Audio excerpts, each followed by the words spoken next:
నమస్తే శివాబి న్యూస్ కు స్వాగతం. నా పేరు శైలజ. ఈనాటి వార్తల్లోని ముఖ్యాంశాలు.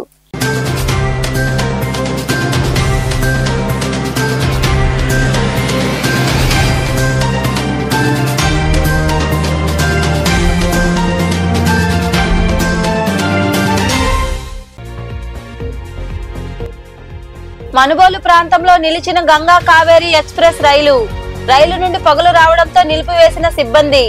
ఆందోళనతో రైలు దిగిన ప్రయాణికులు. మరమ్మతుల అనంతరం బయలుదేరిన రైలు.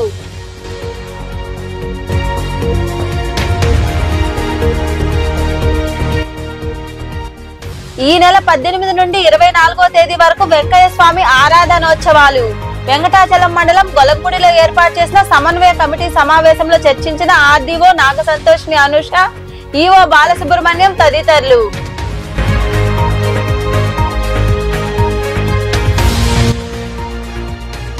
రాజరాజేశ్వరి అమ్మవారికి చక్రం బహుకరణ.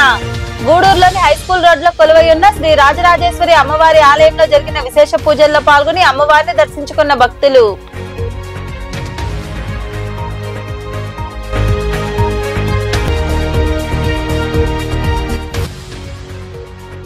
వైభవంగా శ్రావణ మాస పూజలు. వరలక్ష్మి వ్రతం సందర్భంగా గూడూరు, మనుబోలు, సైదాపురం ప్రాంతాల్లో కొలువైయున్న అమ్మవారి ఆలయాల్లో విశేష పూజలు విరివిగా పాల్గొని దర్శించుకున్న భక్తులు. నెల్లూరు జిల్లా మనుబోలు సమీపంలోని రైల్వే గేటు ప్రాంతంలో గంగా కావేరీ ఎక్స్ప్రెస్ రైలులో పొగ వ్యాపించింది. దీంతో ప్రయాణికులు ఆందోళనకు గురయ్యారు. 20 నిమిషాల పాటు రైలు నిలిచింది. చోప్రా నుండి చెన్నై సెంట్రల్ కు వెళ్తున్న గంగా కావేరీ ఎక్స్ప్రెస్ రైలుకు అంతరాయం కలిగింది. నెల్లూరు జిల్లా మనుబోలు రైల్వే గేటు ప్రాంతానికి వచ్చేసరికి రైలులో పొగలు రావడాన్ని కొందరు ప్రయాణికులు గుర్తించి రైల్వే సిబ్బందికి సమాచారం అందించారు. దీంతో సిబ్బంది అప్రమత్తమయ్యారు. రైలు నిలిపివేసి పరిశీలించారు. ఆ సమస్యను వారు సరిచేశారు. 20 నిమిషాల పాటు రైలు నిలిచిపోయింది. ప్రమాదం తప్పడంతో ప్రయాణికులు ఊపిరి పీల్చుకున్నారు. అనంతరం గంగా కావేరీ ఎక్స్ప్రెస్ రైలు చెన్నైకు బయలుదేరింది. ఈ నెల 18 నుండి 24వ తేదీ వరకు శ్రీ భగవాన్ వెంకయ్య స్వామి ఆరాధన ఉత్సవాలు వైభవంగా జరగనున్నాయి. ఈ మేరకు నెల్లూరు జిల్లా వెంకటాచలం మండలంలోని గొలగముడిలో ఆర్డీఓ నాగసంతోషి అనుష, ఈఓ బాలసుబ్రహ్మణ్యం తదితరుల సమక్షంలో సమన్వయ కమిటీ సమావేశం జరిగింది. వెంకటాచలం మండలం గొలగముడిలో కొలువైయున్న శ్రీ భగవాన్ వెంకయ్య స్వామి వారి 43వ ఆరాధన మహోత్సవ వేడుకలు ఈ నెల 18 నుండి 24వ తేదీ వరకు వైభవంగా జరగనున్నాయి. ఈ క్రమంలో భాగంగా ఏర్పాటు చేసిన సమన్వయ కమిటీ సమావేశంలో RDO Nagasanthoshini Anusha, EO Balasubramanyam, DSP Ghattamaneni Srinivasarao, CI Subbarao తదితరులు పాల్గొన్నారు. ఉత్సవాల సందర్భంగా చేపట్టవలసిన చర్యలపై వారు శాఖల వారీగా చర్చించి పలు సూచనలు చేశారు. అధిక సంఖ్యలో భక్తులు హాజరయ్యే అవకాశం ఉన్నందున అందుకు తగ్గట్టుగా ఏర్పాట్లు చేయాలని అధికారులు ఆదేశించారు. అనంతరం ఈవో బాలసుబ్రహ్మణ్యం తదితరులు మాట్లాడుతూ సమావేశంలో ఉత్సవాల నిర్వహణపై చర్చించడం జరిగిందన్నారు. గొలగముడి వరకు ఆర్టీసీ బస్సులు నడిపేలా చర్యలు తీసుకుంటామని, వైద్య ఆరోగ్య శాఖ ఆధ్వర్యంలో వైద్య శిబిరాలు ఏర్పాటు చేయడం జరుగుతుందన్నారు. భక్తులకు ఎలాంటి ఇబ్బందులు లేకుండా అన్నదాన కార్యక్రమంతో పాటు వసతి, తాగునీటి సరఫరా వంటి వాటిని ఏర్పాటు చేస్తున్నట్లు వారు వివరించారు. సలహా మేరకు మేము ఏ విధమైనటువంటి శానిటరీ ఇబ్బందులు లేకుండా కూడా, హైజీన్ ఇబ్బందులు లేకుండా కూడా అన్నదానం కూడా కాపాడుకుంటాం. ఈసారి ఎప్పటికీ కూడా ఆయన కూడా మేము రిక్వెస్ట్ చేస్తాం. మేము వచ్చి మీరు ఏదైనా సూచనలు చెప్పదలుచుకుంటే మాకు వచ్చి చెప్పండి. అన్నదానంలో కూడా ఏ విధమైనటువంటి హైజీన్ ప్రాబ్లమ్స్ రాకూడదని చెప్పేసి వారిని కూడా రిక్వెస్ట్ చేసాము. అలాగే ఫుడ్, వాటర్ రెండు కూడా యాత్రికులు ఇబ్బంది లేదు. ప్లస్ మనం షేడ్ ఏర్పాటు చేస్తాం. షేడ్ అంటే యాత్రికులు నడవాల్సినటువంటి ప్రతి ప్లేస్కి కూడా షేడ్ ఏర్పాటు చేస్తాం మనం. అంటే వాళ్ళు ఎండలో ఎక్కడ కూడా నడవాల్సిన అవసరం ఉండదు మనకు. అసలు అన్నదానానికి కానివ్వండి, టెంపుల్ కానివ్వండి, ఎక్కడ కూడా ఒక్క అడుగు కూడా వాళ్ళు ఎండలో ప్రయాణం చేయాల్సిన అవసరం లేకుండా కంప్లీట్గా 4 మూడా వీధులు కానీ, క్యూ లైన్లో కానీ, అన్నదానం క్యూ లైన్లో కానీ, అన్నదానం వచ్చే బయటకు వచ్చే దారిలో కానీ అన్నింటినీ కూడా షేడ్స్ ఏర్పాటు చేశాం. కాబట్టి మనం ఇబ్బంది లేదు మనకి. 24వ తారీఖు నాడు ఉదయం లోకల్ ఎమ్మెల్యే గారు అంటే సోమిరెడ్డి చంద్రమోహన్ రెడ్డి గారు వారి దంపతులు వచ్చేసి స్వామివారికి వస్త్రాలు సమర్పించడం జరుగుతుంది. అది ముఖ్యమైన రోజు కాబట్టి ఆ రోజు వారు ఉదయం 8-9 మధ్య దాదాపుగా వస్తారు. వచ్చి అయిన తర్వాత రథోత్సవం ఉంటుంది. ఆ రోజు రాత్రి తెప్పోత్సవం కూడా ఉంటుంది మనకి. ఆ రెండు ముఖ్యమైనటువంటి కార్యక్రమాలు మనకి 24వ తారీఖు నాడు ఉదయం 4 దగ్గర నుంచి పోయిన సంవత్సరం ఎక్స్పీరియన్స్ ప్రకారం చెప్పాలంటే ఉదయం 4 గంటలకు బిగిన్ చేస్తే రెండో రోజు ఉదయం 2 గంటల దాకా దర్శనం జరిగింది పోయినసారి. అంటే దాదాపుగా మనకి 21 గంటల దర్శనం జరిగింది పోయినసారి. అంత పబ్లిక్ వస్తారు ఆ రోజున. వీలైనంత వరకు వాళ్ళందరికీ డ్రింకింగ్ వాటర్ ఏర్పాటు చేయడం కానీ, షేర్ ఏర్పాటు చేయడం కానీ ఏర్పాటు చేయడం జరుగుతుంది. ఇప్పుడు నెక్స్ట్ ఇయర్కి అయితే ఇంకా మనం క్యూ లైన్ కాంప్లెక్స్ అని ఒకటి కడుతున్నాం ఇదిగా మనం. అంటే క్యూ లైన్సే కాకుండా కొండ మీద ఉన్నటువంటి వైకుంఠ కాంప్లెక్స్ లాగా ఇక్కడ కూడా స్వామివారి సమాధి మందిరానికి దర్శనానికి వెళ్ళటం కోసం అని చెప్పి వెయిటింగ్ కోసం అని క్యూ లైన్లో వెయిట్ చేయకుండా వాడు క్యూ లైన్ ఫీల్డ్ల కింద కాంప్లెక్స్ కడుతున్నాం మనం. ఒక 3 షెడ్లు వేస్తున్నాం మనం అక్కడ. అప్పుడు యాత్రికులు ఆ క్యూ లైన్ షెడ్లో కూర్చుని క్యూ లైన్ ద్వారా 15 నిమిషాల్లో దర్శనం చేసుకునే అవకాశం ఉంటుంది. పోయిన సంవత్సరం 3 to 4 hours పట్టింది క్యూ లైన్లో ఉన్న వాళ్ళకి. అలాంటి అవసరం లేకుండా మనకి విత్ టాయిలెట్ ఫెసిలిటీస్తో సహా. కూటమికి ఓట్లు వేస్తే మొక్కులన్నీ ఉచిత బస్సులో వెళ్లి తీర్చుకోవచ్చని కూటమి నేతలు అన్నారని, వాస్తవానికి తిరుపతికి ఉచిత బస్సులో వెళ్లాలంటే 14 బస్సులు మారాలని వైకాపా మహిళా విభాగ అధ్యక్షురాలు వరద కళ్యాణి విమర్శించారు. ఎన్నికల హామీల్లో భాగంగా ఉచిత బస్సు ప్రయాణంపై ప్రభుత్వం విధి విధానాలు ప్రకటించడంతో ఆమె స్పందించారు. రాష్ట్రంలో ఉన్న 2.5 కోట్ల మంది మహిళలను కూటమి నేతలు ఇంత దారుణంగా మోసం చేస్తారా అని ప్రశ్నించారు. సో వీళ్ళు ఏం చెప్పుకున్నారు యాడ్స్ లో, తిరుపతి, కాణిపాకం, శ్రీకాళహస్తి, విజయవాడ, అన్నవరం, సింహాచలం ఈ మొక్కులన్నీ కూడా కూటమి ప్రభుత్వంలో అభ్యర్థులకి కూటమి వాళ్ళకి ఓట్లు వేస్తే ఆ ప్రభుత్వం జూన్ 4వ తేదీన వచ్చాక మొక్కులన్నీ ఫ్రీగా తీర్చేసుకోవచ్చు అనేసి. ఇప్పుడు వీళ్ళు పెట్టిన షరతుల్లో తీసుకుంటే తిరుపతికి no free, Srikalahasti no free, Srisailam no free bus, Vijayawada no free bus, Mantralayam no free bus. తిరుపతికి ఒక మహిళ ఫ్రీ బస్సులో వెళ్ళాలి అంటే ఒక 14 బస్సులు మారాలి. అంత దారుణంగా కండిషన్స్ వీళ్ళు పెట్టిన పరిస్థితి మనందరం చూసాం. ఇది మోసం దగా కాదా అని నేను అడుగుతూ ఉన్నాను. ఇంత దారుణంగా మహిళల్ని ఈ రాష్ట్రంలో మిమ్మల్ని నమ్మి ఓట్లేసిన మహిళల్ని 2.5 కోట్ల మంది మహిళలు ఉన్నారు. వాళ్ళని ఈ విధంగా మోసం చేయడం సమంజసమేనా చంద్రబాబు నాయుడు గారు, పవన్ కళ్యాణ్ గారు, కూటమిలో ఉన్న మంత్రులు అని నేను అడుగుతూ ఉన్నాను. ఇన్ని యాడ్స్ ఇచ్చారు, ఇలా ప్రచార సభల్లో చెప్పారు, ఈ మాటలు నమ్మి మహిళలందరూ ఓట్లేశారు. ఇప్పుడు ఈ విధంగా కండిషన్స్ పెట్టారు. మహిళలు ఏ విధంగా ఫ్రీ బస్ ద్వారా వాళ్ళ మొక్కులు తీర్చుకుంటారు అని మేము అడుగుతూ ఉన్నాము. అలాగే తీసుకుంటే ఈ ఫ్రీ బస్ అయ్యే ఖర్చు నెలకి 300 కోట్లు, అంటే ఏడాదికి 3000 కోట్లు. ఈ రోజు చంద్రబాబు నాయుడు గారు, పవన్ కళ్యాణ్ గారు, లోకేష్ గారు స్పెషల్ ఫ్లైట్స్ లో తిరుగుతున్నారు. దానికి ఎంత ఖర్చు అవుతుంది? మరి ఆ ఖర్చును వీళ్ళు తగ్గించుకుంటే ఆ డబ్బులతో ఫ్రీ బస్సు ఇవ్వచ్చు కదా. ఈ రాష్ట్రంలో ఉన్న అన్ని బస్సులకి, అన్ని రకాల బస్సుల్లో కూడా మహిళలు ఫ్రీగా ప్రయాణం చేసే అవకాశం మీరు ఇవ్వచ్చు కదా. గూడూరు పట్టణంలోని హైస్కూల్ రోడ్లో వెలసి ఉన్న శ్రీ రాజరాజేశ్వరి అమ్మవారి ఆలయంలో శ్రావణ శుక్రవారం సందర్భంగా విశేషంగా అలంకరించి ప్రత్యేక పూజలు చేశారు. మహిళలు విరివిగా పాల్గొని రాహుకాల పూజలు చేశారు. భక్తులు పాల్గొని తీర్థ ప్రసాదాలు స్వీకరించారు. ఆలయంలో అమ్మవారికి దాతల సహకారంతో చక్రం బహుకరించారు. దాతలుగా కోటా వెంకటేశ్వర్లు, ప్రసన్నలక్ష్మి, కుమారులు మానస్, రేవంత్ వ్యవహరించారు. ఈ కార్యక్రమాల్లో దేవాలయ chairman Vijayabhaskar Reddy, vice chairman Kodanda Ramaiah, కార్యదర్శి లక్ష్మీనారాయణ, కోశాధికారి గోపి, కమిటీ సభ్యులు వ్యవహరించారు.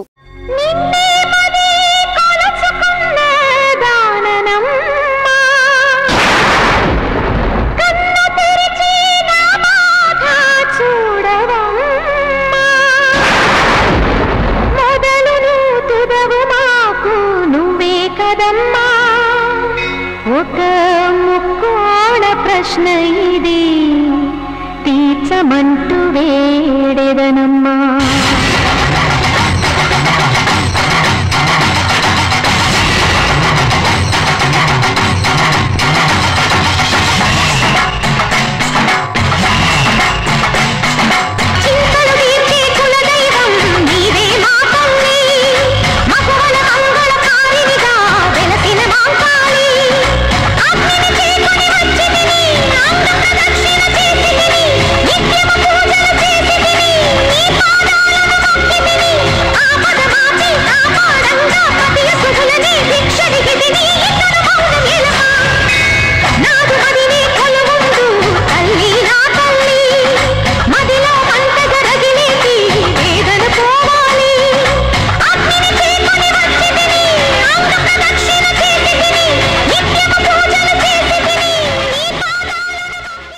వరలక్ష్మి వ్రతం శ్రావణ మాసంలో పౌర్ణమికి ముందు వచ్చేటువంటి శుక్రవారం నాడు వరలక్ష్మి వ్రతం చేస్తుంటారు. మనకు వరలక్ష్మీదేవి ఆవిర్భావము, వరలక్ష్మీదేవి యొక్క వ్రత విధానం ఏమిటి అంటే, పూర్వకాలంలో ఎప్పుడైతే విష్ణుమూర్తి వక్షస్థలంపై భృగు మహర్షి కాలుతో తంతాడో అటువంటి సందర్భంలో అలిగినటువంటి లక్ష్మీదేవి భూలోకంలో వచ్చేసి తపస్సు చేస్తున్న సందర్భంలో అప్పుడు భృగువే బాధపడి చెప్తాడు, అమ్మా నువ్వు ఎలాగైనా సరే నాకు జన్మించి మళ్ళీ విష్ణువుని చేరుకోవాలన్నప్పుడు ఆ యొక్క మహాలక్ష్మి భృగు మహర్షికి వరమిస్తుంది. ఆ వరమిచ్చి ఆ భృగు యొక్క భార్య అయినటువంటి ఖ్యాతి గర్భంలో జన్మించింది కాబట్టి ఆవిడ వరలక్ష్మి అయింది. కాబట్టి భక్తులందరూ కూడాను ఈ శ్రావణ మాసంలో పౌర్ణమి ముందుగా వచ్చేటువంటి శుక్రవారం నాడు వరలక్ష్మి వ్రతం ఎవరైతే చేస్తారో వారందరికీ కూడా సుఖ సంపదలు, ఆయురారోగ్య ఐశ్వర్యాలు, స్త్రీలందరికీ కూడా సౌభాగ్యము, ఎవరైనా సరే వివాహం కాని స్త్రీలకు చక్కని వరుడు లభించి వివాహం జరుగుతుంది. అందులో ఈ యొక్క రాజరాజ దేవస్థానం జెడ్పీహెచ్ స్కూల్ రోడ్ గూడూరు నందు అమ్మవారికి విశేషంగా ప్రతి శుక్రవారం నాడు కుంకుమ పూజలు కావచ్చు, పల్లకీ సేవలు కావచ్చు, ఉదయం జరిగేటువంటి అభిషేకాలు కావచ్చు విశేషంగా జరుగుతుంటాయి. భక్తులందరూ కూడాను తప్పకుండా అమ్మవారి జరిగేటువంటి కైంకర్యాల్లో పాల్గొని అమ్మవారి అనుగ్రహాన్ని పొంది ఆశీర్వాదాలు పొందగలరు. శ్రావణ మాసంలో విశేషంగా ఈ యొక్క 22వ తారీఖు చివరి శుక్రవారం అయింది. ఈ నెలలో అమ్మవారికి 1008 కేజీల పసుపుల అభిషేకము, పూజ జరుగుతుంది. అన్నదానం కూడా ఉంటుంది. భక్తులందరూ కూడా తప్పకుండా ప్రతి కార్యక్రమంలోనూ పాల్గొని అమ్మవారి అనుగ్రహం పొందగలరు. మన అమ్మవారి దేవస్థానానికి ఛత్రాన్ని, పల్లకీ సేవలో అమ్మవారికి పల్లకీ సేవ జరిగేటప్పుడు ఛత్రాన్ని ఆయన మొక్కుబడిగా పెట్టుకున్నారు. దాన్ని చెన్నై నుంచి తీసుకొచ్చి కోట వెంకటేశ్వర్లు, లక్ష్మీ ప్రసన్న గారు అందజేస్తున్నారు. వారికి దేవస్థాన కమిటీ తరఫున ధన్యవాదాలు తెలియజేస్తున్నారు. వారికి, వారి కుటుంబానికి ఆయురారోగ్యాలు. ఆడవాళ్ళందరూ ఈ పండుగని చాలా గొప్పగా జరుపుకుంటారు. అందరి ఇళ్లల్లోనూ సుఖ సంతోషాలు, లక్ష్మీ కటాక్షం ఉండాలని ఆ మహాలక్ష్మిని మనస్ఫూర్తిగా కోరుకుంటున్నాం. ఈ రాజరాజేశ్వరి గుడిలో కూడా ఈరోజు విశేషంగా అమ్మవారికి సేవలు జరుగుతాయి. భక్తులందరూ వచ్చి అమ్మవారిని దర్శించి తీర్థప్రసాదాలు స్వీకరించి అమ్మవారి కృపకు పాత్రలు కావాలని మనస్ఫూర్తిగా. గూడూరు పట్టణంలోని సొసైటీ ప్రాంతంలో కొలువయ్యున్న శ్రీ నారాయణమ్మ పేరంటాళ్ల అమ్మవారి ఆలయంలో శ్రావణ శుక్రవారం సందర్భంగా అమ్మవారికి విశేష పూజలు జరిగాయి. మహిళలు విరివిగా పాల్గొని రాహుకాల పూజలు చేశారు. అనంతరం అమ్మవారిని దర్శించుకుని తీర్థ ప్రసాదాలు స్వీకరించారు.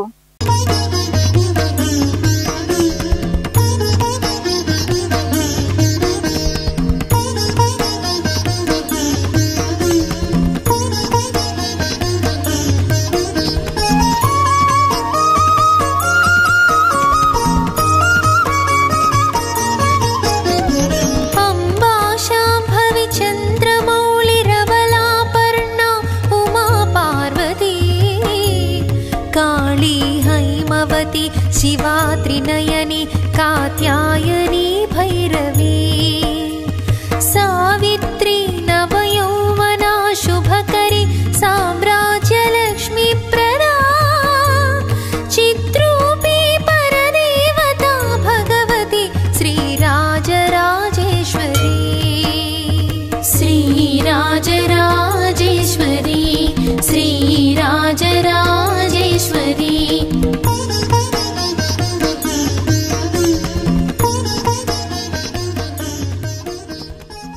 మనుబోలు కోదండరామపురం దేవాంగుల వీధిలో కొలువైయున్న శ్రీ పోలేరమ్మ అమ్మవారి ఆలయంలో శ్రావణ శుక్రవారం వరలక్ష్మి వ్రతం సందర్భంగా అమ్మవారిని పంచామృతాలు, పసుపు, కుంకుమలతో అభిషేకం చేశారు. భక్తులు ఇరువుగా పాల్గొని అమ్మవారిని దర్శించుకుని తీర్థ ప్రసాదాలు స్వీకరించారు. ఉభయదాతలుగా యారాసి రవి, శివలక్ష్మి దంపతులు వ్యవహరించారు.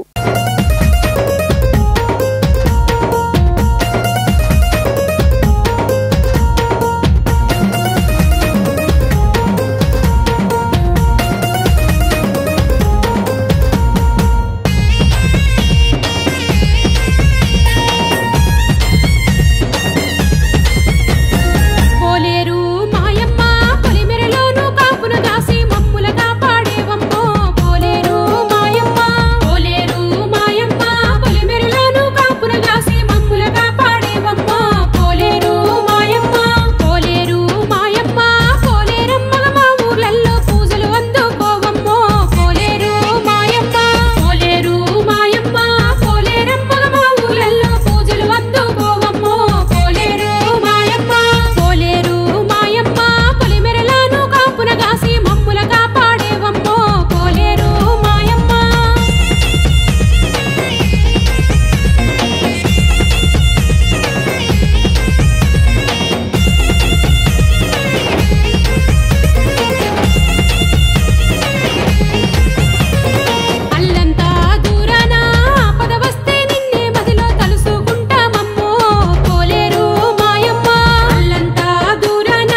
పట్టణంలోని రాజా వీధిలో వెలసి ఉన్న శ్రీ గంగమ్మ తల్లి అమ్మవారి ఆలయంలో శ్రావణ శుక్రవారం పూజలు వైభవంగా జరిగాయి. ఈ సందర్భంగా అమ్మవారిని ప్రత్యేకంగా అలంకరించి పూజలు చేశారు. భక్తులు పాల్గొని అమ్మవారిని దర్శించుకుని తీర్థ ప్రసాదాలు స్వీకరించారు.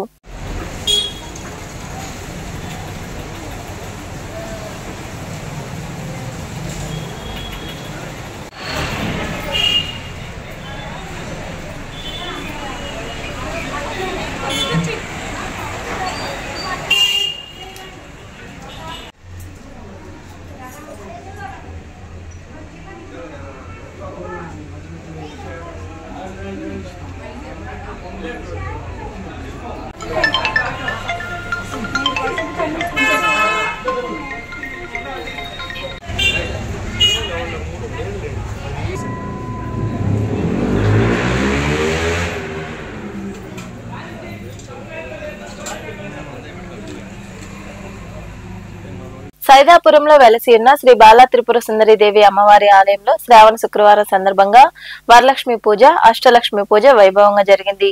ఈ సందర్భంగా అమ్మవారిని విశేషంగా అలంకరించి ప్రత్యేక పూజలు చేశారు. మహిళలు రాహుకాల పూజల్లో పాల్గొన్నారు. భక్తులు ఇరువుగా పాల్గొని అమ్మవారిని దర్శించుకుని తీర్థ ప్రసాదాలు స్వీకరించారు. అనంతరం అన్నదాన కార్యక్రమం జరిగింది. ఉభయదాతలుగా ఒగ్గు కిష్టయ్య, కామేశ్వరి, సంపతరాజు, రమ, శ్రీను, హరికృష్ణ, శిరీషానాయుడు వ్యవహరించారు.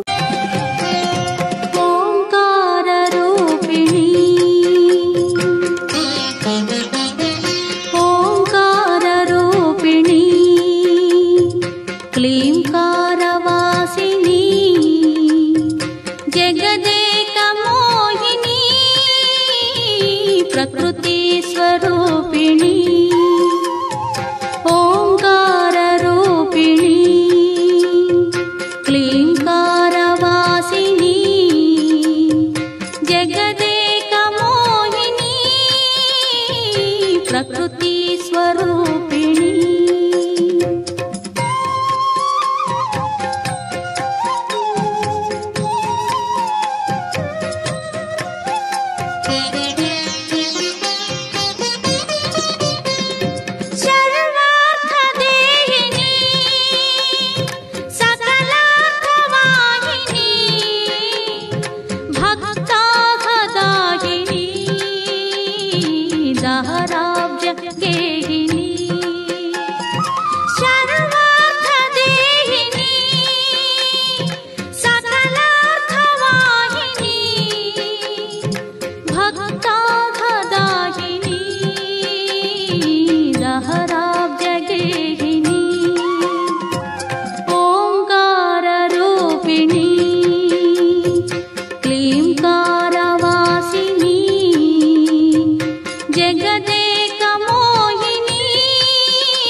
प्रकृति स्वरूपिणी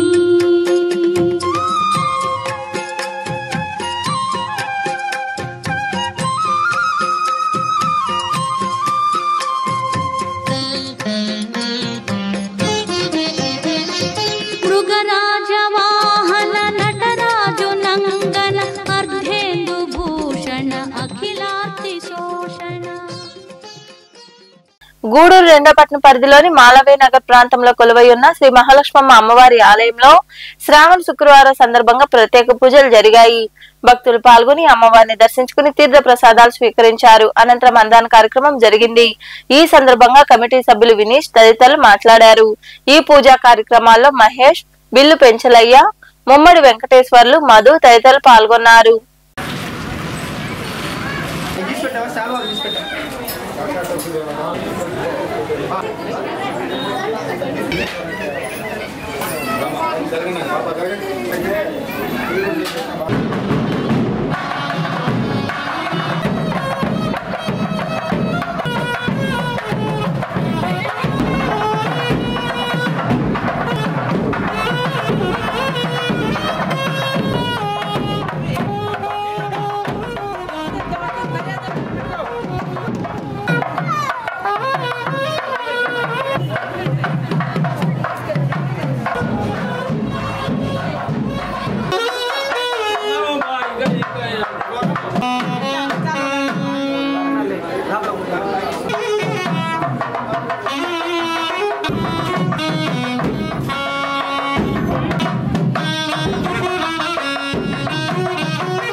ఊరుకోమ్మా, దేవుడు శరణం చెప్పేదాకా ఫస్ట్.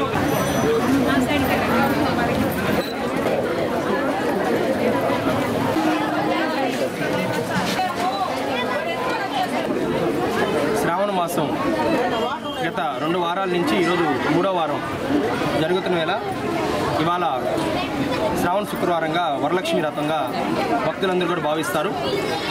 అదేవిధంగా గతంలో 15 సంవత్సరాల నుంచి మా ఒక వరలక్ష్మి వ్రతం రోజు మా దేవస్థానం నుండి మా గ్రామస్తులందరూ సహకారంతో, దాతల సహకారంతో, కమిటీ వారు కష్టంతో, అమ్మవారి కృపతో భక్తులందరూ కూడా దయదలిచిన తర్వాత 15 సంవత్సరాల నుంచి ఈ అన్నదాన కార్యక్రమాన్ని వరలక్ష్మి వ్రతం రోజు జరపడం జరుగుతుంది. మా ఒక దేవాలయానికి నాకు తెలిసి 150 సంవత్సరాల పై చరిత్ర ఉందనేది మా పెద్దవాళ్ళు చెప్పే మాట. మా తెలిసి కూడా మాకున్న నమ్మకం, అడిగిన కోరిక, ఉన్న కష్టాన్ని తీర్చే అమ్మగా మా మహాలక్ష్మని అందరూ కూడా భావిస్తూ అమ్మని అందరికీ మా ఇంటికి తల్లిగా అందరూ కూడా అనుకుంటాం. అదేవిధంగా కూడా మేము అమ్మవారి మీద భక్తి కానీ భయం భక్తులతో కూడా అదేవిధంగా నడుచుకుంటాం.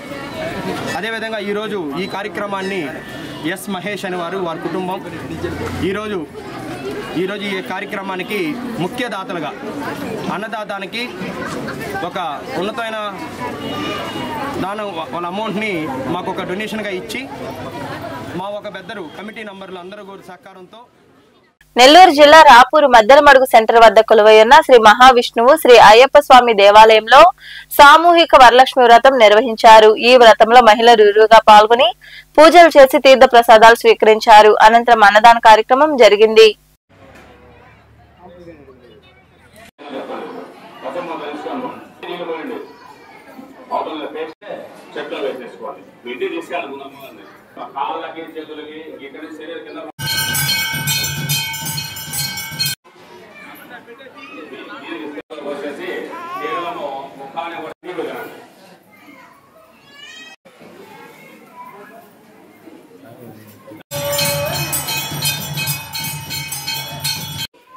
అన్నీ ఒక వస్తువు పెట్టేసుకోండి గొడవలో.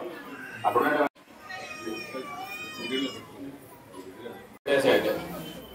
3 కలుపుకొని తీసుకోండి, బొట్టలో పెట్టేసుకోండి.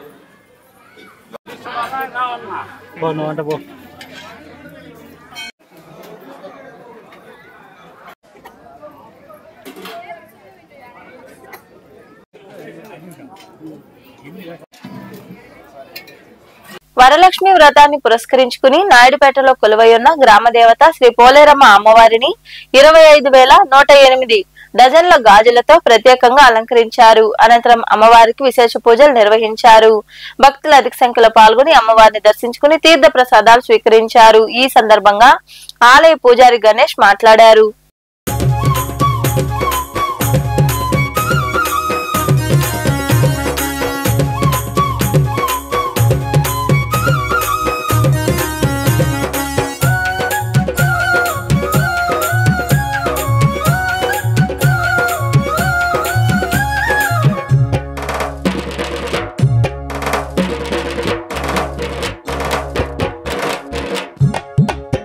శరణు మాయమ్మ శరణు మా పోలేరమ్మ తల్లి మాయమ్మ ఆదిశక్తివి పరాశక్తివి అమ్మ భవానీ తల్లి భవానీ.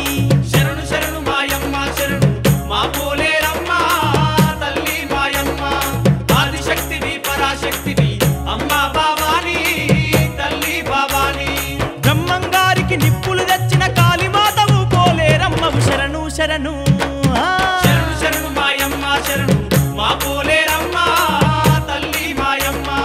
ఆదిశక్తివి పరాశక్తివి అమ్మ భవానీ తల్లి భవానీ.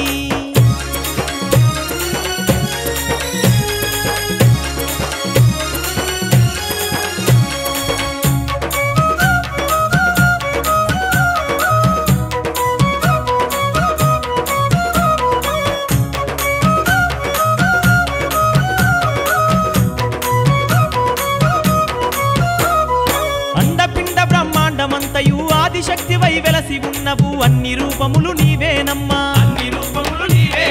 పులిమేరల పొలుమారు శక్తివి పాతాళమున కాళీమాతవు కోటలుగాచే కోటమైసివి శక్తివి సర్వ జగములు ఏలేవమ్మా శారదాంబవు నీవేనమ్మా శరణు శరణు శరణు శరణు మాయమ్మ శరణు మా పోలేరమ్మ. వార్తలు ముగించే ముందు ముఖ్యాంశాలు మరోసారి.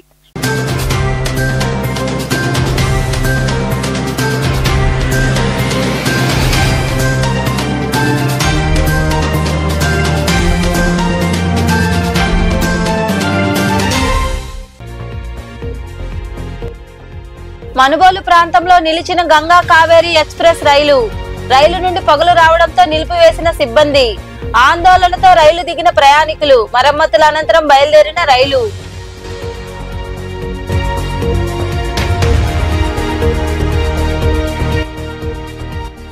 ఈ నెల 18 నుండి 24వ తేదీ వరకు వెంకయ్య స్వామి ఆరాధనోత్సవాలు.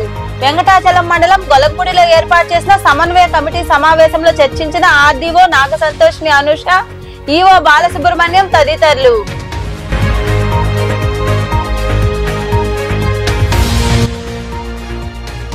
రాజరాజేశ్వరి అమ్మవారికి చక్రం బహుకరణ. గూడూరులోని హైస్కూల్ రోడ్లో కొలువై ఉన్న శ్రీ రాజరాజేశ్వరి అమ్మవారి ఆలయంలో జరిగిన విశేష పూజల్లో పాల్గొని అమ్మవారిని దర్శించుకున్న భక్తులు.